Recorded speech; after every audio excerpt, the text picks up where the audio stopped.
Hey guys, welcome back to the Kool-Aid Podcast. Welcome back to another video. Welcome back to season 3, episode 9.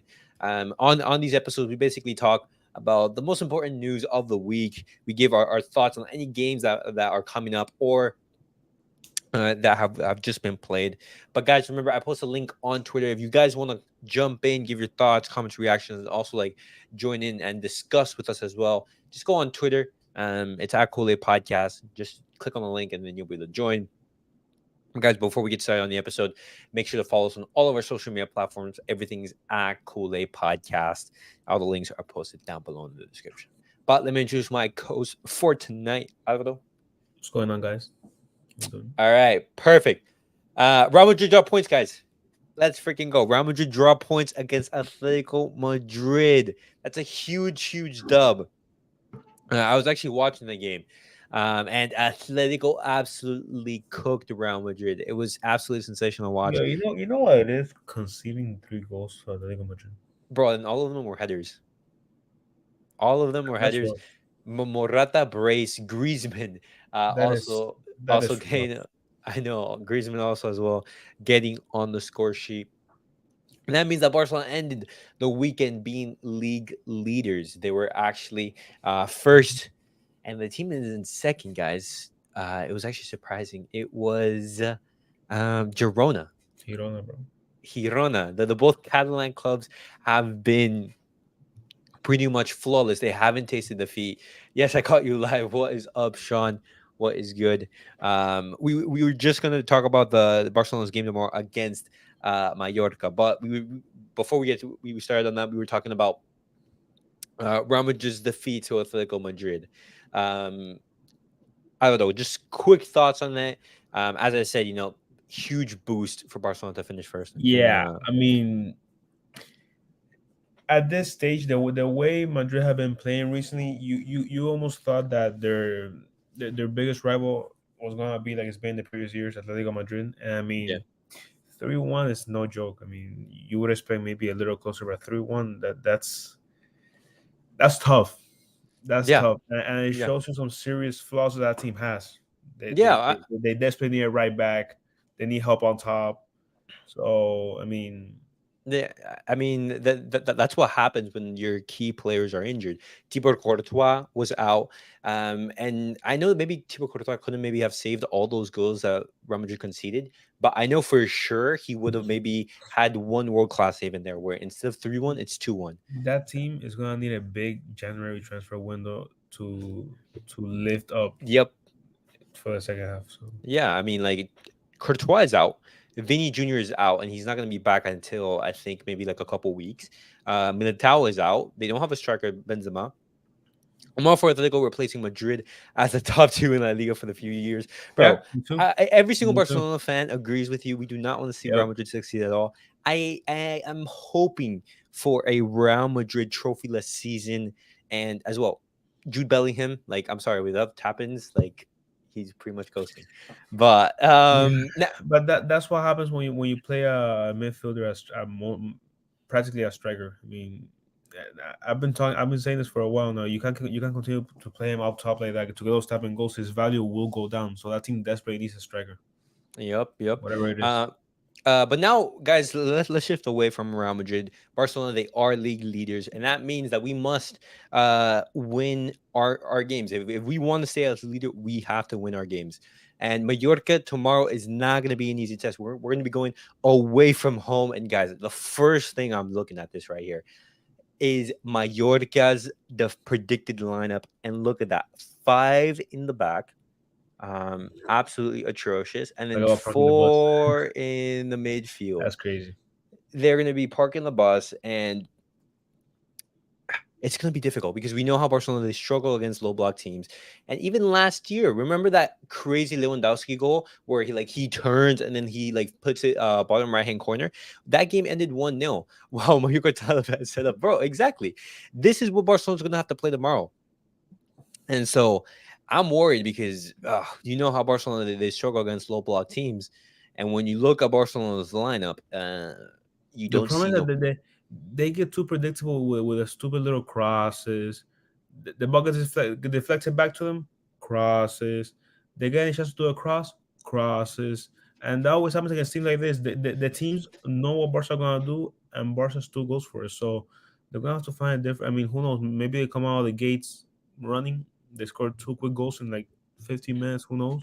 But realistically, I mean, five at the back, it is not. It is not that simple. We don't have a Leo Messi to just run through three or four of them. Precisely. But we do have to remember that the next game after this Mallorca game is actually going to be Friday at home against Sevilla, and so Sevilla is going to be a tough team to basically play against. And so, Abdo, I ask you, is this a match to rotate, for example? Because like there are players who have been accumulating a lot of minutes recently. It's definitely one of those weeks that they're gonna be a test to the team. I mean, we've been. I guess we were building up that intensity last week by playing in the Champions League and then playing on the weekend. But now it's. I mean, Yeah, it's it's 2 days rest. So yeah. I mean, So would you make any rotations, for example? I definitely think I wouldn't. I mean, they don't want to repeat what happened. I know last year's UCL was a way tougher group stage and whatever, but I don't think they want to repeat that injury plague that they had last season. Mm, So, and I understand we might be annoyed that Xavi might be a little too cautious, but I'd rather him be cautious than risk getting Araujo, who's very injury prone, back on the injury list. Another midfielder along with yeah. Frankie and Pedri. So I mean, he is gonna have to rotate. I do understand the need for rotate. For example, Kunde, he's basically played every single minute in this season. Cancelo, he's played a lot of minutes so far. Joao Felix as well. Christensen, another player who's been playing a lot. But I looked up Mallorca's home record last season, and in the past 6 games, they've gone undefeated at home. So their home record I is strong. think I But wouldn't they don't have a good start. They haven't had a good start to the season so far. They only have 1 win in 6, I believe. I wouldn't be surprised So if we see Marcos Alonso and Sergio Roberto starting, and then we see Cancelo. no. Maybe one of them starts and the other one, like Cancelo starts and Valdez is down, or vice versa. They might not rotate entirely. That you start with your strong 11 and then you start rotating into the crappy players, but Okay. they might mix it up. They might have Sergio Roberto starting at right back and then bringing Cancelo. They might have um uh Ferran Torres, who hasn't been bad, but I'm saying like he's not the Okay. level of like Jamal. They might have him starting and then they start him out for Jamal like they did against Celta. No, I think it was a Rafinha for Ferran. But either way, you know what I mean. They, Yeah. they, they might. I feel like the rotation is gonna be more for like the firepower. I'm gonna come up with this. Oh my Hey god, man, bro. you know what? Ima- We know it's gonna happen. We all know it's gonna happen at some point. So Bro, the thing don't is, let you we have say. no idea how Xavi's gonna line up because there Yeah, were some rumors in the he, media basically saying like, he's "Hey, very unpredictable. like Roberto is an option to replace Frankie De Jong in the midfield. Like he's his wild card. Like Xavi has said that in his press conference, and so like when you think about it, I do not want to You see know Sergio what? Roberto on the You know pitch. what? I'm sure Sergio Roberto can do a better job in the middle than playing right back. And You that's know, a you know, stretch. That's a stretch, but I could see you, it. you know what? I think that's actually true. Just because like he's not gonna be as exposed. For example, like he's not Exactly. gonna have like Exactly. players running at him. But I don't know. And look, if you want to talk about age and physicality, I know there's a really bad example because the players do not compare to each other. Sergio Busquets, that Yeah. man could not run for two straight seconds and look at him. So I'm saying, don't bring up as a humiliation, okay? Look, don't bring up Sergio Roberto's age and physique for him to play in the midfield. If he has the vision and the awareness, he could play a very at worst mediocre midfield. So Mm, okay, okay. But let's talk about the defense. How would you line up in the defense? Because we do not want to see Marcos Alonso or Sergio Roberto play at all whatsoever. Because once again, Mallorca, this could be a bogey team because low block, Xavi can't break it down. You know, we draw points. So this is just draw. And guess what? We have to go now to Sevilla at home, and we have to win. I'm So 80% sure that Marco Alonso starting. Marcos Alonso, sorry. So you would rest Balde, Not even though rest he him, but rested last game. I could see I could still see that happen because he might want to save him for Sevilla. Hmm. So Christensen is not playing left back. Yeah. Just I unless don't know. unless he runs a 3-man defense. You know what? Looking at the defense, I would first of all I would start Inigo Martinez because Inigo Martinez, Yeah, he is yeah. fit. He hasn't had a start so far in La Liga. Give him some minutes. I think this is the perfect opportunity for him. He's a left-footed center back. I would actually start Balde because he did rest last game. I would start Balde. I would start Inigo. Now the question mark is, hey, are you gonna play either? Who are you gonna rest, for example? Because you can play Cancelo at right back, or you can play Araujo at right back. You have the options, and then in the I center will be back position, shocked. I will be shocked if we start Araujo right after coming back from injury. I will be shocked. mm, but like Araujo, he did play last game, so like he could start honestly. Because when we look at, for example, the predicted lineup in from FootMob, it was Balde, Araujo, Kunde, and Cancelo, for example. That's an option. I no no no. I would love to see our best fullbacks playing, but realistically, and now you said that yeah, Balde sat down against Celta. He came out later in the game. Would that be sad? I could see him getting the start and then getting subbed out after like minute 70. I don't see Xavi giving Balde full minutes, especially because Balde has shown some injury plays in the past as well. Hmm. So I will be shocked if Balde plays a full 90 minutes. And Okay. I'm convinced Cancelo will not be playing the full game. Okay. So what's your back line? I'm gonna say Balde because what you said is true that Balde did rest last game. So I'm gonna say Balde, Yeah. Christensen. The thing is, Araujo came on as a sub, Okay. so I could see that Araujo starting. I could see him Okay. starting. Araujo and then I Cancelo. could see him starting, especially because against Mallorca, it's not an offensive team, so I don't think that his labor will be that intense at the back. But I mean, that's just me Hmm. purely thinking this. And then I think Sahid the is gonna start with Cancelo.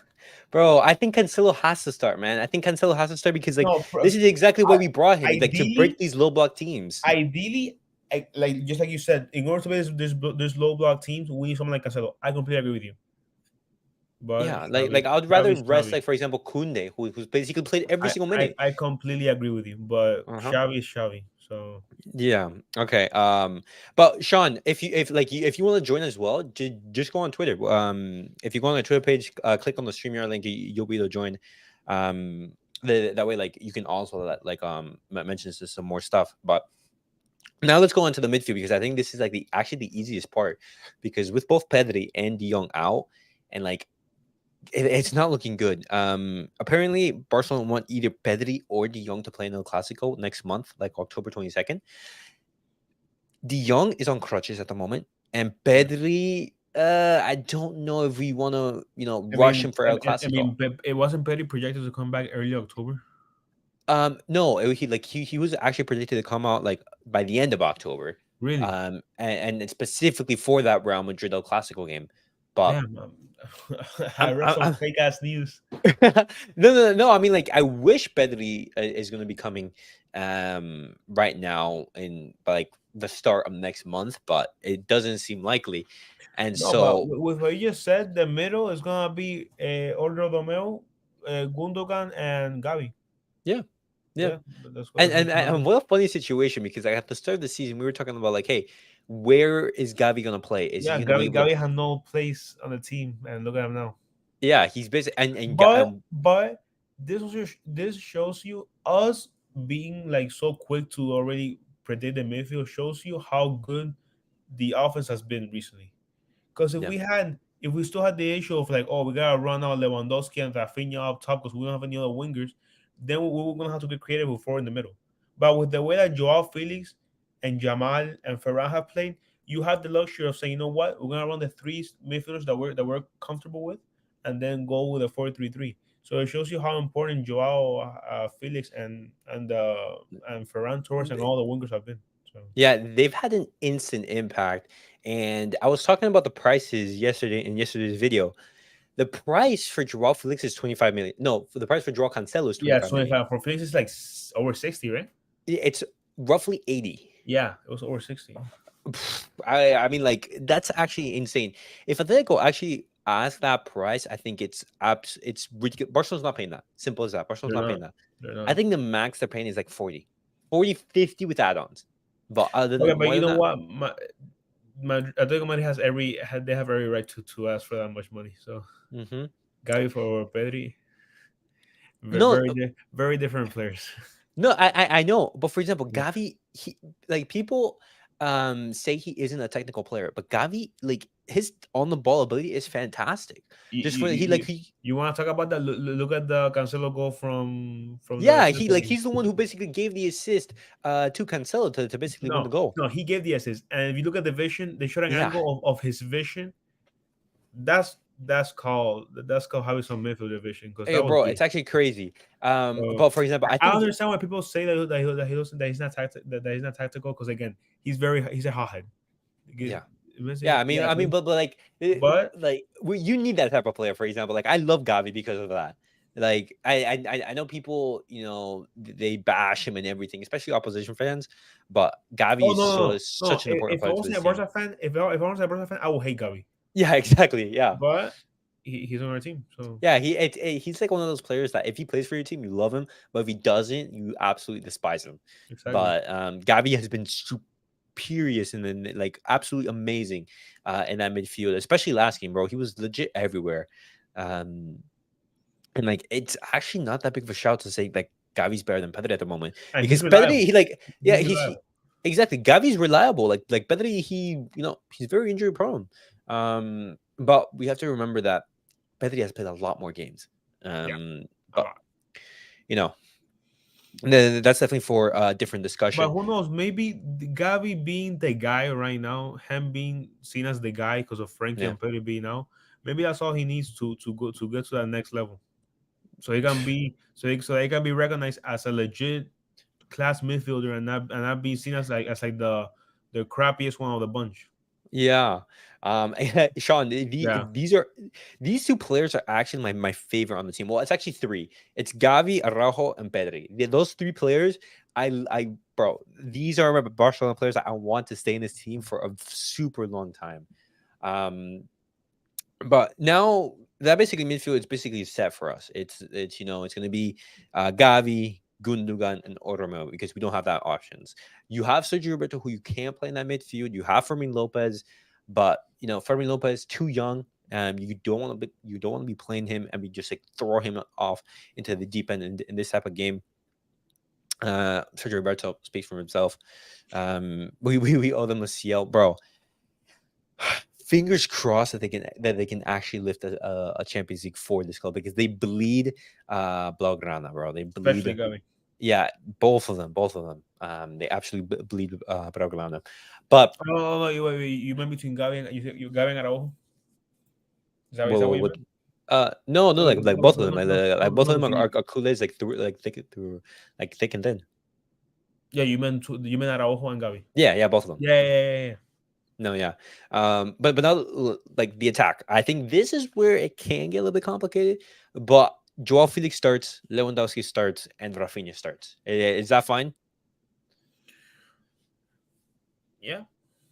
Or for example, would you start Ferran? Would you start Lamine? Would you, for example, rest Lewandowski? No, I will do Joao, Lewa, and Rafinha. I will not be shocked if Joao plays among 60 minutes. Because At again, most 60 minutes? Hmm. again, I mean, I think that's dependent if the scoreline is tight, for example, or if Barcelona. again, Xavi does have to rotate, and whether we like to admit it or not, it is a Mhm, smart thing to do. Maybe not mm, rotate everybody, but because we know Lewandowski, exactly with Ferran is going to get messed tomorrow. We know yeah, Lewandowski won't get subbed out, yeah. but I fully expect both wingers to get subbed out, not too late in the game. Maybe obviously Mm, if Rafinha is performing worse than Joao, he goes out first, depending yeah, on the team's needs too. yeah. But I could see Joao not playing as deep Uh-huh. as he's been doing. I don't see Ferran Torres starting tomorrow. Because he started last game against Celta Vigo. I feel like Rafinha and the impact that he had actually, and just like to switch things up. Like you don't want to like burn him out. I think he didn't have a bad game, but he didn't have a great game. He did his job. So I think that Xavi's just gonna give Rafinha a chance to basically prove himself. And then like, hey, if the scoreline's tight, you can just bring on Lamine Yamal. You take off Yeah. Felix. You bring on Ferran. It's good to have options up Yo, top. all I'm gonna say is, bro. I know this is a little unrelated, but if Jamal keeps growing, if you have a front three of Joao, the way he's playing, Lewandowski, 5 goals and 6 assists in his last 6 games, something like that, and Yeah, Jamal continued. bro. That could be a pretty scary front for the UCL knockout stages. So. Bro, I'm excited. I'm excited. Just we definitely have to see what Xavi's gonna do. Ferran, who needs your Mbappe, bro? Ah, bro, that's funny. But match predictions. How do you think the game is gonna end? I remember that game that Barca. I think it was 2 years ago that Barca played Mallorca. That they're saying had that like incredible save. Remember that shit? Yeah, I think it was a cross that Mallorca in their last play or their second to last play was like a header right in front of Ter Stegen, and Ter Stegen miraculously saved that shit. Remember that? Or was it 2 years ago? No, I actually don't remember It that was on now. Mallorca. Um, Um, and I remember that game finished 1-0. I think no, that really. I think the safe bet is 1-0, but I'll be happy. I think two. I think two could happen. 2-0. Okay, I mean that's solid. Yeah, I definitely think it's gonna be like a low scoring game. I'm I'm not not saying saying 1-0, 2-0. I don't see Mallorca scoring. I really don't. Yeah, exactly. I'm saying like what 1 or 2 scrappy 2-1 with Barcelona on the ropes the last minutes, bro. Actually, like I I really wouldn't hope be that surprised if isn't the Barca scores case, late in game. I feel like it could be a 1-0 Barca scoring like the 85th minute. bro. And you know what? They haven't scored in their last two matches in their last two home matches. So like, Mallorca? yeah, No, Mallorca. no, no, no, no, no. If I know it was a prediction, but if the starting 11 is really with 5 guys at the back, Yeah, forget it. yeah. It's Forget gonna it. be like a 1-0. And bro, Yeah. like when you look at the head-to-head record of both of these teams, Barcelona, they haven't lost to Mallorca. Barcelona have won every single game. No, look, who knows? Or if with only one draw. Maybe Barca breaches through their back line and they go for like a 4-0 victory. It's very unpredictable. But the safe bet will be 1-2-0. Yeah. I'm actually gonna go for like a 1-0 victory for Yeah. Barcelona. Yeah. I definitely think it's gonna be a scrappy Who game. you I th- don't who, think. who you think scores? Oh, I'm gonna go for Gundogan. I'm gonna go for Gundogan. Really? I'm gonna go for him. I definitely see like a I think Lewandowski I shot. think I think Joao scores again. Oh, you know In what? Felix. Unless we I get a must screamer say, outside the box, yeah. bro. I An don't Order think Romeo there's a good one. screamer. Like sign me up. No, but yeah, I think it would be if it's a 2-0, Joao Felix and Lewandowski.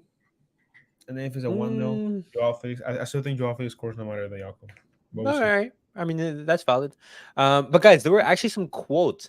Now we're actually going to be talking about Javier Tebas because he actually came out and he was basically speaking. He had an interview and he talked about like a ton of topics. He talked about the Negrea case. He talked about La Liga compared like to the other leagues. He talked about the Super League, and so we're gonna look at some quotes. And this is him talking about the Negrea case. We're gonna talk about that. For the Negrea case, it will be necessary to demonstrate that the club is guilty. Otherwise, there will be nothing. And as of right now, there is nothing. There were some rumors that Javier Tebas he did falsify some evidence. Just we haven't heard much about this. But continuing on the quotes, how will the Negrea case end?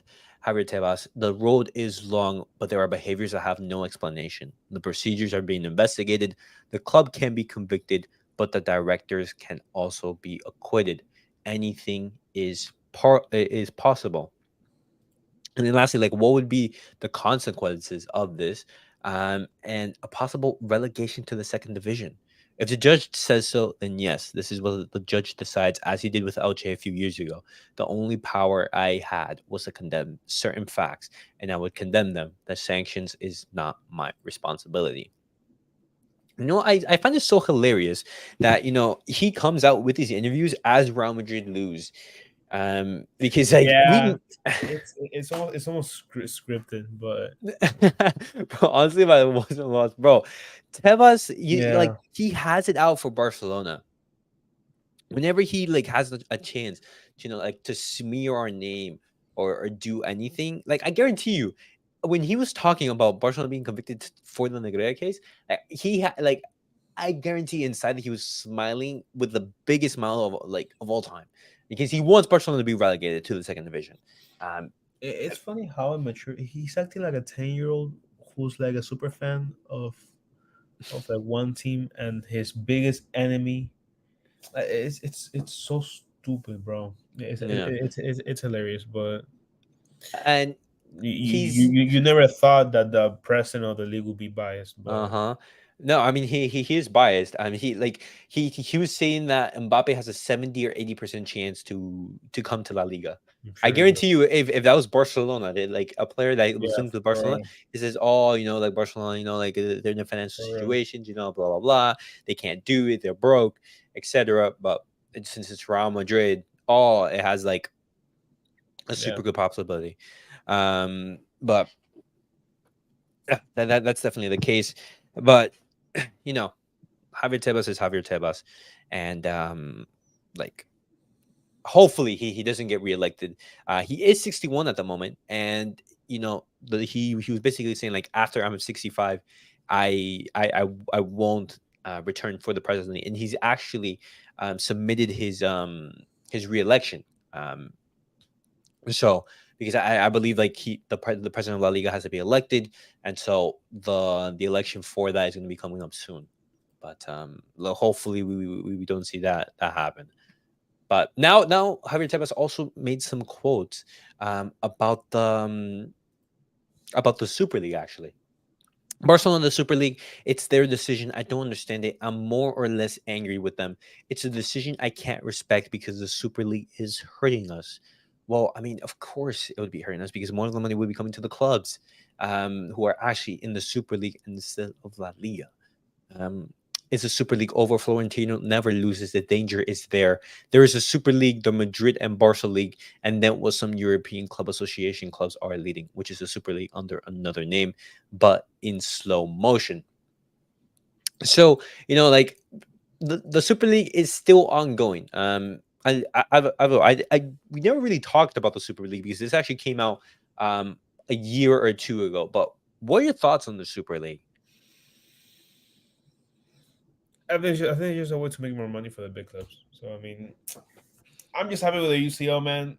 I'm gonna keep it simple. I don't really care if Barca is there or not. Call me a fake fan, call me a dumbass. I really do not care too much about it. Hmm. As long as Barca wins the UCL, I'm a happy man, bro. So I've always heard very mixed opinions about the Super League. What do you think?